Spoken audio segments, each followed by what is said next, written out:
지금 미국 학계와 군사 전략가들 사이에서 뜨거운 관심을 받고 있는 인물이 있습니다. 전직 이라크 전쟁 특파원 출신 마이클 브라운인데요. 주목을 받는 이유는 다름이 아닌 그가 쓴 책 한 편이 출간 직후 군사 전략 분야에서 화제가 되고 있거든요. 사실 이 책은 처음에 중국의 군사 전략을 조명하려 했던 프로젝트에서 시작됐는데 연구 과정에서 한국의 독특한 생존 전략을 발견하면서 완전히 다른 방향으로 전개되었습니다. 대형 출판사들의 거부에도 불구하고 소규모 학술 출판사를 통해 출간된 이 책이 이제는 미 육군사관학교 필독서로 선정되고 비즈니스 리더십 분야까지 영향력을 넓히고 있어요. 마이클 브라운은 어떻게 중국 중심의 연구에서 한국의 생존 전략으로 관심을 돌리게 되었을까요? 왜 강대국 사이에서 생존해온 작은 나라의 지혜가 현대 사회에 중요한 메시지를 던지는지 그 여정을 자세히 살펴보겠습니다. 안녕하세요. 저는 마이클 브라운이라고 합니다. 이라크 전쟁의 포성이 멈춘 지 5년이 지났지만 제 머릿속에선 여전히 폭발음이 울려 퍼져요. 38살의 저널리스트였던 저는 한때 제 삶이 전장에서 진실을 찾는 일로 정의되었죠. 하지만 지금은 모스크 근처에서 터진 로켓 공격의 파편이 내 다리와 함께 내 커리어까지 산산조각 내버린 상태입니다. 에디터와의 화상통화 내내 나는 자신의 감정을 억누르며 창밖으로 시선을 돌렸어요. 보스턴의 가을 하늘이 흐리게 펼쳐져 있었습니다. 병원과 재활센터를 오가며 보낸 시간들,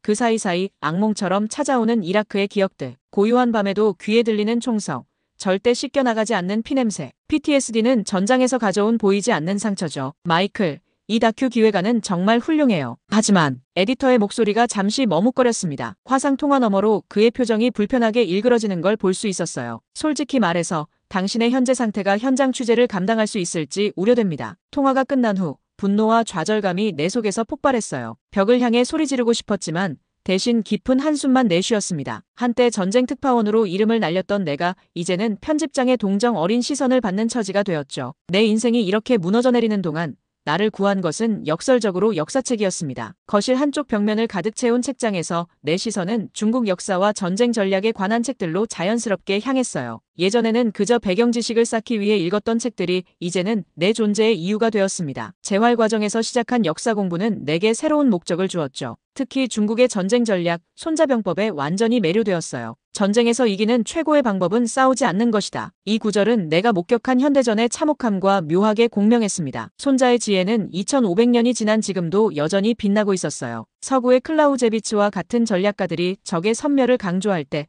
손자는 이미 전쟁 없는 승리라는 개념을 발전시켰다는 사실이 경이로웠습니다. 문득 책장 한쪽에 꽂힌 사진첩이 눈에 들어왔어요. 그 안에는 젊고 패기 넘치던 시절의 내 모습이 있었습니다. 이라크, 아프가니스탄, 시리아, 전쟁터마다 내 표정은 조금씩 굳어져 갔어요. 마지막 페이지에는 병원 침대에 누워있는 내 모습이 있었죠. 사진을 찍은 동료 기자가 보내온 메시지가 함께 있었습니다. 살아있어서 다행이야. 침대에 앉아 노트북을 무릎 위에 올려놓고 새 다큐멘터리 기획안을 다듬었어요. 세계 전쟁사를 바꾼 중국의 지혜 마이너스 현장에 가지 않고도 만들 수 있는 작품이었습니다. 손가락이 키보드 위를 빠르게 움직이는 동안 내 머릿속은 맑아졌어요. 이제 나는 전쟁을 보도하는 것이 아니라 이해하는 것에 집중하고 있었죠. 창문으로 들어오는 희미한 가로등 불빛이 내 방을 노란빛으로 물들였습니다. 벽시계는 자정을 가리키고 있었지만 내 정신은 그 어느 때보다 선명했어요. 마치 오랜 혼돈 끝에 찾아온 명료함과도 같았습니다. 내 다큐멘터리의 핵심 주제는 명확했어요. 전쟁을 다룬 많은 다큐멘터리가 서구의 시각에 치우쳐 있다는 점을 드러내는 것이었습니다. 로마 군단, 나폴레옹의 전술, 세계대전의 독일군 전략. 하지만 동양, 특히 수천 년의 역사를 가진 중국의 전략적 사고는 상대적으로 무시되어 왔죠. 이 불균형을 바로잡는 것이 내 새로운 사명이 되었습니다. 중국은 세계 최초의 군사 전략서인 손자병법을 탄생시킨 문명이었어요. 서구가 아직 철기 시대에 머물 때 중국은 이미 복잡한 관료제와 체계적인 군사 이론을 갖추고 있었습니다. 화약, 나침반, 종이의 발명은 세계 군사사를 완전히 바꿔놓았죠. 유럽이 중세 암흑기에 빠져 있을 때 중국의 당나라는 문화와 과학의 황금기를 누리고 있었습니다. 전략의 원천은 중국에 있다. 밤늦게까지 자료를 뒤적이며 내린 결론이었어요. 놀랍게도 많은 서구 군사 이론가들은 이 사실을 간과하거나 의도적으로 무시해왔습니다. 심지어 냉전 시기 미국의 전략가들도 마오쩌둥의 게릴라 전술에서 많은 영감을 얻었다는 사실은 잘 알려지지 않았죠. 내 노트북 화면에는 중국의 역사적 전투들이 나열되어 있었어요. 적벽대전, 장평대전, 회화전투. 이런 전투들이 서구의 마라톤 전투나 워털루 전투만큼 세계사에서 중요하게 다뤄져야 한다고 생각했습니다. 중국의 전쟁사는 단순한 무력 충돌이 아닌 지략과 심리전, 지형의 활용, 그리고 기상 조건의 이용까지 포함하는 총체적 접근법을 보여주고 있었어요. 새벽 2시가 되어도 내 연구는 계속되었습니다. 중국 전쟁사의 풍부함에 완전히 매료된 나는 시간이 가는 줄도 몰랐죠. 송나라가 금나라와의 전쟁에서 사용한 화약 무기들, 명나라 시대 정화의 함대가 보여준 해군력, 청나라의 효율적인 군사 조직, 이 모든 것이 서구 중심적 역사관에서는 거의 조명받지 못했다는 사실이 충격적이었어요. 그러나 책상 위 램프 불빛 아래 중국 역사서를 페이지마다 꼼꼼히 살피던 중 의아한 점이 발견됐습니다. 명나라 장군의 기록에서 작은 오랑캐 국가라 불리는 조선이 중국 군대를 물리쳤다는 내용이 눈에 띄었어요. 처음엔 과장된 기록이라 생각했습니다. 그런데 다른 시대, 다른 문헌에서도 비슷한 내용이 반복해서 등장했죠. 이상하군. 나는 중얼거리며 더 많은 자료를 찾아보기 시작했어요. 중국 역사의 위대함을 발견하는 과정에서 의도치 않게 또 다른 퍼즐 조각을 발견한 셈이었습니다. 이 작은 나라, 한국이 어떻게 중국과 같은 거대, 제국과의 관계에서 자신만의 전략적 지혜를 발휘했는지 궁금해졌죠. 어두운 방 안에서 모니터 빛만이 내 얼굴을 비추었어요. 커피 향이 공기 중에 맴돌았습니다. 사용한 커피 잔이 3개째 쌓이는 동안 중국 역사서 사이에서 우연히 발견한 임진왜란 관련 자료를 읽었죠. 명나라가 지원군으로 참전했다고 알려져 있지만 그 전쟁의 주체는 분명 조선이었습니다. 이제 내 호기심은 두 갈래로 나뉘었어요. 하나는 여전히 중국의 위대한 전략적 지혜에 대한 것이었고, 다른 하나는 그 거대한 그림자 속에서 자신만의 생존 방식을 발전시킨 작은 나라에 관한 것이었습니다. 창밖으로 새벽이 밝아오기 시작했지만 내 연구열은 식을 줄 몰랐어요. 노트북 화면을 끄고 창가로 다가가 새벽 공기를 깊이 들이마셨습니다. 하늘이 서서히 푸른빛으로 물들고 있었어요. 복잡한 생각들이 내 머릿속에서 맴돌았지만 한 가지 확신이 있었습니다. 중국의 전략적 지혜는 서구가 주도하는 세계 전쟁사 담론에서 마땅히 인정받아야 했어요. 그리고 그 과정에서 우연히 발견한 한국의 이야기도 어쩌면 더 깊이 들여다볼 가치가 있어 보였습니다. 점점 더 강한 의문이 생겨났어요. 왜 이런 역사적 사실이 서구에는 거의 알려지지 않은 걸까? 한 나라의 생존을 건 전쟁에서 그 작은 나라가 보여준 전략적 지혜가 세계사에서 지워진 이유는 무엇일까? 어쩌면 내 다큐멘터리는 단순히 중국의 전략적 지혜를 재조명하는 것을 넘어 동아시아 전체에 숨겨진 전쟁사를 발굴하는 여정이 될지도 모른다는 생각이 들었습니다. 그 여정의 첫걸음으로 나는 더 많은 자료를 찾아보기로 결심했어요. 다음 날 아침 눈을 떴을 때 시계는 11시를 가리키고 있었어요. 밤새 중국 역사서를 뒤적이다 새벽녘에야 잠이 들었죠. 침대 옆 테이블에는 메모지가 어지럽게 널브러져 있었습니다. 중국 화약무기의 발전사 손자병법에 서구 전략에 미친 영향, 임진왜란과 명나라의 역할, 커피를 한 잔 내리며 어젯밤의 발견을 곱씹었어요. 중국의 전쟁 전략에 몰두하던 중 우연히 발견한 한국에 관한 기록들이 내 머릿속을 맴돌았습니다. 역사의 주류 서술에서 한국은 항상 중국과 일본 사이에 끼인 작은 나라로만 그려졌죠. 하지만 내가 발견한 문헌들은 다른 이야기를 하고 있었어요. 흥미롭군. 내 입에서 무심코 말이 새어나왔습니다. 커피잔을 들고 책상으로 향했어요. 노트북을 열자 어제 작업하던 중국 중심의 다큐멘터리 기획안이 화면에 떠 있었죠. 여전히 중국의 전략적 사고가 메인 테마였지만 무언가 중요한 것을 놓치고 있다는 느낌이 들었습니다. 창문을 통해 들어오는 햇살이 내 얼굴을 비추었어요. 달력을 보니 다음 주에 동아시아 전쟁사 심포지엄이 서울대학교에서 열린다는 것을 확인했습니다. 원래는 중국 전쟁 전략에 관한 자료를 더 수집하기 위해 계획했던 여행이었죠. 하지만 이제 내 관심은 미묘하게 방향이 바뀌고 있었어요. 노트북 앞에 앉아 한국의 전쟁사에 관한 영문 자료를 찾아보았습니다. 놀랍게도 정보가 매우 제한적이었어요. 주로 한국 전쟁에 관한 내용이거나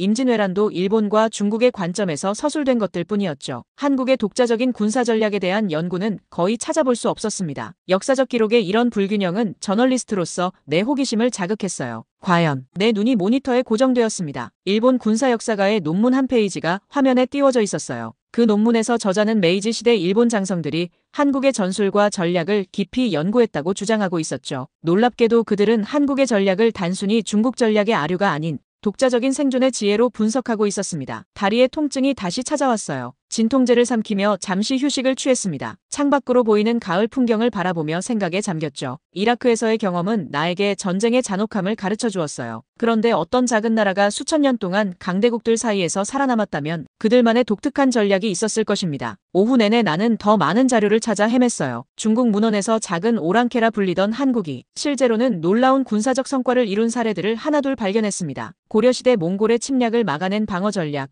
조선시대 왜구에 대항한 해안 방어 시스템, 그리고 무엇보다 임진왜란 당시 보여준 유연한 전술적 대응, 이것들이 단순한 우연이 아니라는 점이 분명해졌어요. 해가 저물기 시작할 때쯤 내 연구는 더 깊어졌습니다. 일본의 역사서에서 또 다른 놀라운 사실을 발견했어요. 도요토미 히데요시의 조선 침략 실패 후 일본 군사 전략가들이 조선의 전투 방식을 체계적으로 연구했다는 기록이었죠. 그들은 조선의 유격전과 바다를 활용한 전술에 특히 관심을 보였습니다. 이건 정말 이상하군. 나는 중얼거렸어요. 왜 세계 전쟁사에서 이런 중요한 부분이 무시되었을까? 서구 중심의 역사관? 아니면 강대국들의 역사만 중요시하는 편향? 저널리스트로서 내 본능이 깨어났습니다. 여기에 묻혀있는 이야기가 있었어요. 다음 날 아침 나는 서울행 비행기 티켓을 예약했습니다. 원래 계획했던 것보다 일정을 늘려 2주일 동안 한국에 머물기로 했어요. 심포지엄에 참석하는 것뿐만 아니라 직접 역사적 장소들을 방문해볼 생각이었습니다. 내 다큐멘터리의 초점은 여전히 중국의 전략적 지혜였지만 이제 그 옆에 작지만 강렬한 빛을 발하는 한국이란 존재가 자리 잡기 시작했어요. 서울공항에 도착하자마자 나를 감싼 것은 낯선 공기와 소리였어요. 한국은 내 예상과 달랐습니다. 첨단 기술의 도시 속에 오래된 역사가 숨쉬고 있었죠. 호텔에 짐을 풀고 바로 서울대학교로 향했습니다. 동아시아 전쟁사 심포지엄이 열리는 곳이었어요. 강당은 이미 여러 나라에서 온 학자들로 북적였습니다. 중국, 일본, 유럽에서 온 군사 역사가들이 모여 있었죠. 내가 자리에 앉자마자 이탈리아 출신의 마르코 교수가 단상에 올랐어요. 그의 주제는 동아시아 전쟁 전략의 서구 군사학에 대한 영향이었습니다. 서구 군사 전략의 핵심은 항상 직접적인 승리에 있었습니다. 마르코의 목소리가 강당에 울려 퍼졌어요. 로마 시대부터 나폴레옹, 세계대전에 이르기까지 서구는 적을 완전히 굴복시키는 결정적 전투를 추구해왔죠. 그의 발표는 예상대로 중국의 손자병법과 서구 전략의 차이점을 다루었습니다. 하지만 마지막 부분에서 그가 한 말에 나는 완전히 충격을 받았어요. 그러나 진정한 전쟁의 본질은 유럽이 아닌 한국에서 배웠습니다. 마르코가 말했어요. 수천 년 동안 강대국 사이에서 살아남은 이 작은 나라는 생존이 최고의 승리임을 보여주었죠. 심장이 빠르게 뛰기 시작했습니다. 내가 우연히 발견했던 그 실마리를 이 저명한 역사학자도 발견한 것이었어요. 발표가 끝나자마자 나는 마르코에게 다가갔습니다. 교수님, 마이클 브라운입니다. 미국에서 온 저널리스트예요. 내가 말했어요. 한국의 전쟁 전략에 대한 교수님의 견해가 정말 흥미롭습니다. 더 자세히 이야기할 수 있을까요? 마르코는 미소 지으며 고개를 끄덕였습니다. 물론이죠. 사실 당신의 이름을 알고 있어요. 이라크 전쟁 보도로 유명하죠. 커피 한 잔 어떨까요? 대학 카페에서 우리는 2시간 넘게 대화를 나눴어요. 마르코의 설명은 내 호기심을 더욱 자극했습니다. 중국과 일본은 역사적으로 제국을 추구했지만 한국은 생존을 추구했죠. 그가 설명했어요. 그것이 한국의 전략을 독특하게 만듭니다. 그들의 모든 군사, 외교, 문화적 결정은 효율적인 생존이라는 하나의 목표를 향해 있었어요. 하지만 그건 그저 약소국의 수동적인 태도 아닌가요? 내가 물었습니다. 마르코는 고개를 저었어요. 전혀 그렇지 않습니다. 생존은 가장 적극적인 전략이죠. 한국은 단순히 피하는 것이 아니라 자신들의 상황에 맞는 독특한 전쟁 방식을 설계했어요. 그들의 화포 기술, 거북선, 산악 전투 전술은 모두 자신들의 환경에 최적화된 것들이었습니다. 그의 말을 들으며 내 머릿속에서는 새로운 관점이 형성되기 시작했어요. 중국 중심의 시각에서 벗어나 한국이라는 작은 나라가 보여준 독특한 생존 전략에 눈을 돌리게 된 것이죠. 심포지엄이 끝난 후 나는 서울의 거리를 걷기 시작했습니다. 지하철역에서 특이한 광경을 목격했어요. 러시아워 시간이었음에도 사람들은 질서정연하게 움직였고 아무도 서두르지 않았죠. 그런데도 모든 것이 놀랍도록 효율적으로 진행되었습니다. 문득 마르코의 말이 떠올랐어요. 한국인들의 집단 행동 방식은 그들의 역사적 경험에서 비롯됩니다. 제한된 자원과 위협 속에서 공동체로 살아남는 법을 배운 거죠. 다음 날 나는 국립중앙박물관을 방문했습니다. 고대 한국 무기와 갑옷이 전시된 곳에서 1시간 넘게 머물렀어요. 가볍고 기동성이 뛰어난 갑옷, 정교한 화포, 실용적인 검, 모든 것이 효율성을 위해 설계된 듯 했습니다. 저희 무기는 화려하지 않지만 실용적이죠. 목소리가 들려왔어요. 돌아보니 큐레이터로 보이는 젊은 여성이 서 있었습니다. 이름표에는 박지수라고 적혀 있었어요. 저는 마이클 브라운입니다. 한국의 전쟁 전략에 대한 다큐멘터리를 준비 중이에요. 내가 말했죠. 박지수의 눈이 반짝였습니다. 정말요? 보통 외국인들은 중국이나 일본의 무기에만 관심을 보이는데 흥미롭네요. 도움이 필요하시면 언제든 말씀하세요. 그날 저녁 호텔로 돌아오며 깨달았어요. 내 다큐멘터리의 방향이 완전히 바뀌고 있었습니다. 중국의 위대한 전략적 지혜를 조명하는 것에서 작지만 놀라운 생존의 역사를 가진 한국으로 초점이 옮겨가고 있었죠. 이것은 단순한 호기심의 전환이 아니었어요. 새로운 이야기, 숨겨진 진실을 발견하는 저널리스트로서의 본능이었습니다. 다음 날 아침 나는 일찍 일어나 박지수에게 연락했어요. 어제 그녀가 건넨 명함에는 이메일 주소와 전화번호가 적혀 있었습니다. 생각보다 빨리 답장이 왔죠. 박지수는 오늘 오후에 시간이 있다며 서울의 한 카페에서 만나자고 제안했어요. 한국 전쟁 전략에 대해 더 알고 싶으시다면 박물관 전시보다 직접 역사 현장을 보는 게 좋을 것 같아요. 카페에서 만난 박지수가 말했습니다. 그녀의 영어는 유창했고 학문적 열정이 느껴졌어요. 그게 좋겠네요. 어디를 추천하시겠어요? 내가 물었습니다. 내일 DMZ 투어는 어떨까요? 그 다음 날엔 남한산성을 방문하면 좋을 것 같아요. 병자호란 당시 조선의 방어 전략을 이해하는데 중요한 장소죠. 박지수의 제안에 나는 기꺼이 동의했어요. 다음 며칠간 박지수와 함께한 여행은 내 시각을 완전히 바꿔놓았습니다. DMZ에서 바라본 분단된 국경, 남한산성의 견고한 석벽, 해군사관학교에 보존된 거북선 모형, 모든 것이 생존을 위한 전략적 사고를 보여주고 있었어요. 놀라운 건 이 모든 방어 시스템이 실제로 효과가 있었다는 거예요. 남한산성 정상에서 박지수가 말했습니다. 물론 패배한 적도 있지만 한국이 5천년 역사 동안 자신의 정체성을 잃지 않고 살아남았다는 사실 자체가 전략적 승리라고 볼 수 있어요. 마치 전쟁을 피하는 것이 아니라 설계해온 것 같군요. 내가 말했어요. 박지수가 미소를 지었습니다. 정확히 그거예요. 많은 사람들이 한국이 그저 전쟁의 희생자였다고 생각하지만 사실은 적극적인 생존 전략가였죠. 저녁에는 전통 한식당에서 식사를 했어요. 음식이 테이블에 가득 차려지는 것을 보며 놀랐습니다. 작은 반찬 그릇들이 메인 요리를 둘러싸고 있었죠. 이것도 일종의 전략이에요. 박지수가 설명했습니다. 제한된 자원으로 최대한의 맛과 영양을 끌어내는 방식이죠. 발효식품들은 보존 기간을 늘리고 다양한 반찬은 영양 균형을 맞춰요. 식사 후 박지수는 나에게 스웨덴 역사학자를 소개해 주었어요. 그는 서울대학교에서 연구 중이었고 북유럽과 한국의 전쟁 전략을 비교하고 있었습니다. 서구의 전쟁관은 기본적으로 정복과 확장에 기반합니다. 스웨덴 학자가 설명했어요. 하지만 한국의 전쟁관은 생존과 지속성에 초점이 맞춰져 있죠. 이런 관점의 차이가 전쟁사 연구에서 종종 간과됩니다. 호텔로 돌아오는 길에 박지수가 흥미로운 질문을 던졌어요. 한글에 대해 아시나요? 단순한 문자가 아니라 전략적 도구였다는 걸요. 한글이 전략적 도구였다고요?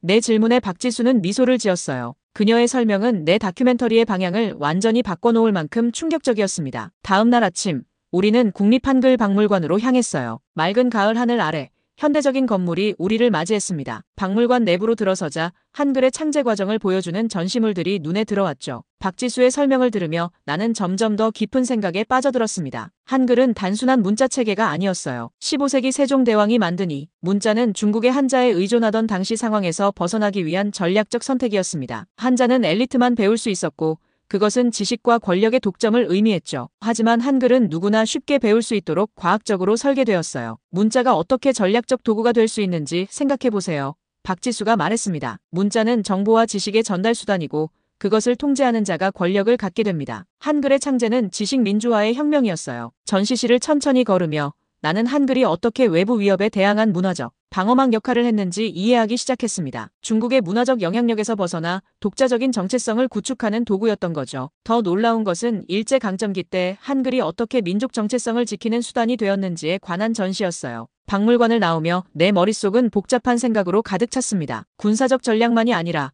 문화적 생존 전략까지 한국의 역사는 총체적인 생존의 지혜를 보여주고 있었어요. 그것은 내가 지금까지 연구해온 서구나 중국의 전략과는 근본적으로 다른 접근법이었습니다. 오후에는 DMZ 근처의 전쟁 기념관을 방문했어요. 넓은 전시장에는 한국이 겪은 수많은 전쟁의 기록들이 전시되어 있었습니다. 삼국시대부터 현대까지 끊임없는 외세의 침략과 그에 맞선 방어 전략의 역사였죠. 기념관의 한 구석에서는 스웨덴 역사학자와 약속된 만남이 기다리고 있었습니다. 서구의 제국주의적 전쟁관과 한국의 생존주의적 전쟁관의 차이점에 대해 더 자세히 들려주시겠어요? 내가 물었어요. 서구의 전쟁은 기본적으로 확장을 위한 것이었습니다. 그가 설명했어요. 로마 제국, 알렉산더, 나폴레옹 모두 영토와 자원을 획득하기 위해 싸웠죠. 하지만 한국의 전쟁은 거의 항상 방어적이었어요. 이것은 단순한 전술적 차이가 아니라 전쟁을 바라보는 철학적 관점의 차이입니다. 그의 말을 들으며 내 머릿속에서 퍼즐 조각들이 맞춰지기 시작했어요. 중국 중심의 다큐멘터리를 기획했던 초기 생각이 얼마나 협소했는지 깨달았습니다. 세계 전쟁사는 단순히 정복자들의 역사가 아니라 생존자들의 역사도 포함해야 했어요. 저녁이 되자 우리는 서울 시내의 한 카페로 자리를 옮겼습니다. 창밖으로는 현대적인 고층 빌딩들 사이로 고궁의 지붕이 보였어요. 과거와 현재가 공존하는 도시의 모습이 내 눈에는 마치 한국의 역사를 상징하는 것처럼 느껴졌습니다. 마이클, 이제 당신의 다큐멘터리 방향이 좀 바뀌었나요? 박지수가 물었어요. 깊은 숨을 들이쉬며 고개를 끄덕였습니다. 완전히 바뀌었어요. 처음에는 중국의 전략적 지혜를 다루려고 했지만 지금은 생존의 코드라는 새로운 주제가 떠올랐어요. 강대국 사이에서 자신만의 방식으로 살아남은 작은 나라의 지혜에 관한 이야기죠. 그날 밤 호텔 방으로 돌아와 노트북을 열었습니다. 화면 가득 세계 전쟁사를 바꾼 중국의 지혜라는 원래 제목이 적혀 있었어요. 잠시 고민하다가 그것을 지우고 새로운 제목을 입력했습니다. 더 서바이벌 코드. 한국의 생존 전략이 세계에 가르쳐주는 교훈. 창밖으로 서울의 밤 풍경을 바라보며 이 새로운 여정이 나를 어디로 이끌지 생각했어요. 강대국들의 그림자 속에서 자신만의 빛을 발하며 살아남은 한 나라의 이야기. 그것은 단순한 역사적 호기심을 넘어 현대 세계에도 깊은 의미를 가진 지혜처럼 느껴졌습니다. 다리의 통증이 다시 찾아왔지만 이번에는 그것조차 다르게 느껴졌어요. 전쟁의 상처가 아닌 새로운 여정의 시작을 알리는 신호처럼 말이죠. 진통제를 삼키며 침대에 누웠습니다. 내일은 박지수와 함께 더 많은 역사적 장소들을 방문할 예정이었어요. 그리고 그 여정이 기대되었습니다. 미국으로 돌아오는 비행기 안에서 나는 창밖으로 펼쳐진 구름 바다를 바라보며 지난 2주일간의 한국 여행을 되새겼어요. 마치 두 개의 다른 세계를 오간 것 같은 기분이었습니다. 한국에서의 발견은 단순한 역사적 사실 이상의 무언가였죠. 그것은 세계를 바라보는 나의 관점을 완전히 바꿔놓았습니다. 인천에서 샌프란시스코까지 13시간의 비행 동안 나는 노트북에 더 서바이벌 코드의 개요를 작성하기 시작했어요. 손가락이 키보드 위를 빠르게 움직이는 동안 내 마음은 선명했습니다. 이것은 단순한 다큐멘터리가 아니라 책이 될 것이었죠. 한국의 생존 전략에 관한, 그리고 그것이 현대 세계에 주는 의미에 관한 책이었습니다. 보스턴 아파트에 도착한 나는 짐을 풀기도 전에 책상으로 향했어요. 벽에는 한국에서 가져온 지도와 사진들을 붙였습니다. 여기서부터 새로운 여정이 시작될 것이었죠. 다시 찾아온 다리 통증은 무시한 채 나는 작업에 몰두했어요. 한국에서 수집한 자료들, 인터뷰 녹음, 박지수와 나눈 이메일들, 모든 것이 새로운 이야기의 조각들이었습니다. 첫 주가 지나고 책의 초고가 형태를 갖추기 시작했어요. 제목은 더 서바이벌 코드 스몰 네이션 스트래터지즈 인 어 월드 오브 자이언츠로 정했습니다. 글을 쓰는 동안 나는 종종 서울의 거리,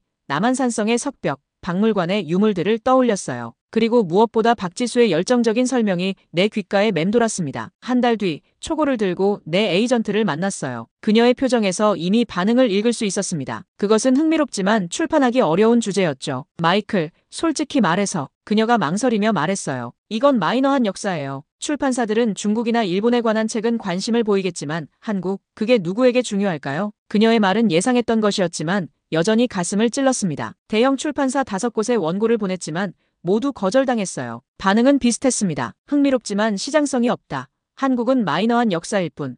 중국이나 일본에 비해 영향력 없는 주제. 좌절감이 밀려왔어요. 아파트 안을 서성이며 내가 발견한 것의 가치에 대해 자문했습니다. 어쩌면 내가 지나치게 열정적이었던 걸까? 한국의 생존 전략이 정말 세계의 중요한 메시지를 담고 있을까? 자기 의심의 순간들이 찾아왔죠. 그런 날들 속에서 나를 지탱해준 것은 박지수와의 이메일이었어요. 그녀는 여전히 새로운 자료들을 보내주었고 내 질문에 상세히 답해주었습니다. 특히 한국의 문화적 생존 전략에 관한 그녀의 통찰은 내게 계속해서 영감을 주었죠. 마이클, 역사는 항상 승자의 관점에서 쓰여왔어요. 하지만 진정한 역사는 생존자의 이야기에도 있습니다. 당신의 책이 그 균형을 바로잡을 수 있을 거예요. 그녀의 메일을 읽으며 나는 다시 한번 원래의 목적을 상기했습니다. 이것은 단순한 책이 아니라 숨겨진 역사를 드러내는 여정이었어요. 큰 출판사들의 거부에도 불구하고 나는 계속해서 원고를 다듬었습니다. 어느 저녁 다시 한번 책의 서문을 읽어보았어요. 강대국들의 그림자 속에서 작은 나라들은 독특한 생존 방식을 발전시켜왔다. 그들의 지혜는 오늘날 복잡한 세계 질서 속에서 중요한 교훈을 준다. 이 말이 담고 있는 진실에 다시 한번 확신이 들었습니다. 결국 소규모 학술 출판사를 통해 책을 출간하기로 결정했어요. 화려한 마케팅이나 큰 선인세는 없었지만 내 이야기를 세상에 전할 수 있다는 것만으로도 충분했습니다. 출간 과정에서 나는 박지수에게 한국에서의 배포 가능성을 문의했어요. 그녀의 도움으로 한국의 출판사와도 계약을 맺을 수 있었습니다. 책이 출간된 첫 주 반응은 미미했어요. 몇몇 학술지에서 짧은 리뷰가 나왔을 뿐이었죠. 하지만 그때 예상치 못한 일이 일어났습니다. 미 육군대학의 전략연구소에서 내 책에 관심을 보인 것이었어요. 한 교수가 내게 연락해와 강연을 요청했습니다. 브라운 씨, 당신의 책은 우리가 아시아 전략을 이해하는 데 중요한 통찰을 주고 있습니다. 특히 비대칭 전략에 관한 부분은 현대 군사교육에 큰 시사점이 있어요. 그 초청을 시작으로 책에 대한 관심이 서서히 퍼져나가기 시작했습니다. 군사 전략가들, 동아시아 연구자들, 그리고 놀랍게도 기업 리더십 전문가들까지 다양한 분야의 사람들이 더 서바이벌 코드에 관심을 보였어요. 밤늦게 창밖을 바라보며 나는 이 여정이 이제 막 시작되었음을 느꼈습니다. 출판계의 거부와 좌절에도 불구하고 내가 발견한 한국의 생존 지혜는 조금씩 세상에 알려지고 있었어요. 그리고 그 과정에서 나 자신도 변화하고 있었습니다. 미 육군사관학교에서의 강연은 예상보다 훨씬 큰 반향을 일으켰어요. 강당을 가득 채운 장교들과 교수진 앞에서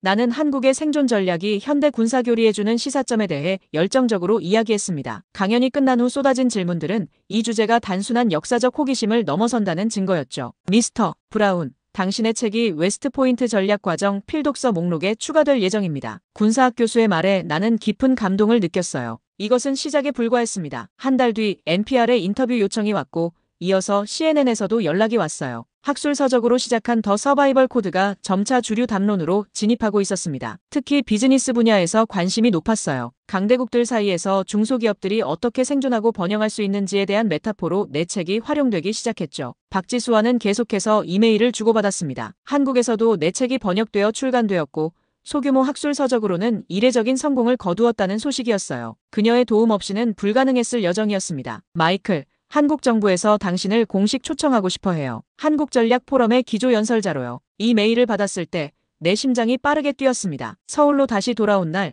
공항에는 박지수가 기다리고 있었어요. 1년 전 처음 만났을 때와 달리 이제 우리는 단순한 인터뷰 대상과 연구자를 넘어선 깊은 유대감을 공유하고 있었습니다. 포럼 당일 나는 서울 컨벤션 센터의 넓은 강당 무대에 섰어요. 객석에는 정부 관계자, 학자, 군 장성들, 그리고 일반 시민들까지 다양한 청중이 모여 있었습니다. 그 순간 지난 여정이 주마등처럼 스쳐 지나갔어요. 이라크에서의 부상, 좌절의 시간들, 우연한 발견, 출판사들의 거부, 그리고 마침내 찾아온 인정. 강대국들의 세계에서 우리는 종종 크기와 힘만을 중요시합니다. 내가 말하기 시작했어요. 하지만 진정한 강함은 크기가 아니라 생존의 지혜에서 나옵니다. 그리고 그 지혜는 이 작은 나라가 세계에 가르쳐준 가장 위대한 교훈입니다. 연설이 끝나고 박수 소리가 강당에 울려 퍼질 때 나는 박지수를 바라보았습니다. 그녀의 눈에서 자부심과 감사의 감정이 느껴졌어요. 한때 실패한 저널리스트였던 내가 이제는 세계적인 전략 사상가로 인정받게 된 것이었습니다. 그날 밤 서울타워에서 바라본 도시의 불빛들이 마치 별처럼 빛나고 있었어요. 이 모든 여정은 우연한 발견에서 시작되었지만 이제는 내 인생의 목적이 되었습니다. 작은 나라의 생존 지혜가 세계에 가르쳐줄 것이 많다는 사실을 앞으로도 계속해서 전하고 싶었습니다.